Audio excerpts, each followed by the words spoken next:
जय जगन्नाथ सांग मैंने आशा करें आपण समस्त मैंने भले थे पुणी एक नुआ फ्रेश ब्लॉग को आज आज हूँ माघ मासर तृतीय सोमवार तो मु आ सुंदरी मिसी जाइए पूजा करने एठी जड़े काशी अच्छा काशी विश्वनाथ ठाकुर अच्छा पूजा करने जाइए पूजा कर आसला आज आसला बेलू माँ प्रसाद बन जाइए खूब सुंदर मन भक्त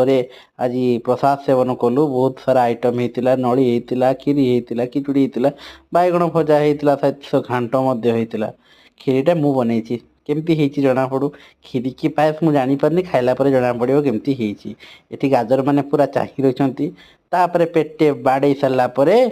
प्रेम क्या निषाद क्या पेशा यही हिसाब से मु माड़ी चलली आउ एक गजब दुनिया चलतु बंधु मैंने जीवा आउ जदि मो